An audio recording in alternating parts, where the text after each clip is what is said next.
Hello guys, welcome back to another video. Today we're gonna talk about puppeting versus annexing. This is a topic a Patreon supporter asked me a really long time ago, but I've been taking some time just thinking about it and I hadn't made up my mind until quite recently when I sat down for like quite a long time actually and just thought about it. Why I'd never puppet people and why I always annex them.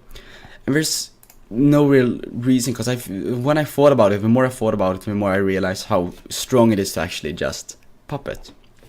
Because think about UK. The UK has probably the best puppet in the whole world, and that is India. The only one I could feel like is better is having China as a puppet. And why is this? Well, it's because UK as a nation has... Why puppeting is strong is if you are a nation like UK, you have a really strong industrial base and you can get up a loads of military factories, but you're lacking the manpower and you'll really quickly need to go up to service by requirement in a multiplayer game to get the extra manpower, because you're just using up it so quickly. And how the only way of actually dealing with this problem is puppeting people and using their manpower, because and for this you will need to have Together for Victory. So if you don't have that, well, too bad.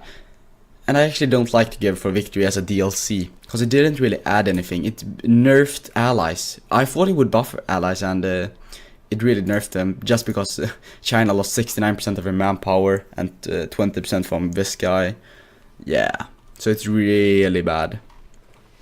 But otherwise, India would be the strongest puppet in the world if it wasn't for this one here. And I wish there was a good way of getting rid of it, other than just playing and just, yeah, feels bad, I guess.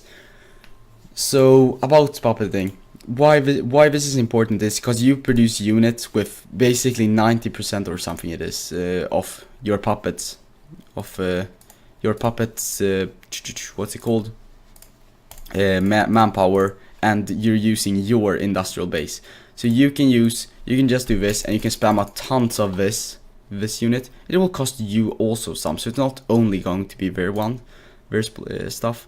But as you can see, they're losing stuff here when I did it, and now we should have it back. Yeah, as you can see, and it's really strong. It's and doing this with a lot of nations is quite good. Let's say you're UK and going for world dominance, puppeting France, building to use their manpower pool to take over the rest of Europe, to then just annex France. Why? Because of you built military factories in their land and infrastructure and that kind of stuff. It's quite a good strategy for world conquest. UK can do that for US and other nations as well. Brazil's one of the best ones as well. You just want to look at for nations that has a load of a big population. That is India, China, yeah, Brazil, Dutch East Indies actually have loads of population. Yeah, a couple of nations here in Europe, I guess. But yeah. And another thing is puppeting versus annexing. So I'll try to start puppeting more and just try to build with their stuff. Another thing you can do is if I go over to my here, I can just request their forces, and you can get tons of soldiers this way that you shouldn't actually have. So these 11 divisions don't seem like much. Add them, and I can request these forces. 7 more. These forces, that's 3 more. And these forces, that's 13 more. And that's all of a sudden a super big army of 70 divisions. And now I'm the strongest nation in the world, basically, because Soviet's army sucks in the beginning. That's also one of the better nations to puppet, I just realized. So we have so much population and we're so big.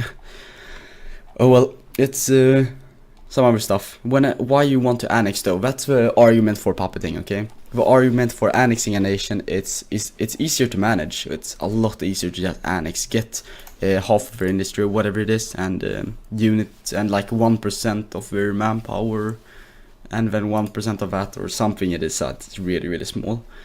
And it's so easy, but the thing is there's so much negative effects to it. And so let's say you annex France, you get some of their industrial base, and you get basically no manpower, like 5,000 or something. That's not gonna cover your losses you got from defeating them. So that's the biggest reason to puppet, and it's the reason you should actually do it a lot. And I'll try to get more used to puppeting in nations where I feel it's logical, at least. It makes sense, where it makes sense to it. So you gotta check out their manpower reserve and just figure out, is it worth it or not to just pop them, get the extra, get everything. Oh well, it was just a short video, and when you're watching this I'm not even at home, so that's why I'm just recording this shorter video, so you can have something to watch at least and debate about. And I would like you to put down your opinion in the comment section, and yeah, so and I'll respond to them when I get home again. But yeah, I should be probably on some vacation right now, and sunbathing, or I don't really know. Oh well, goodbye, see you guys.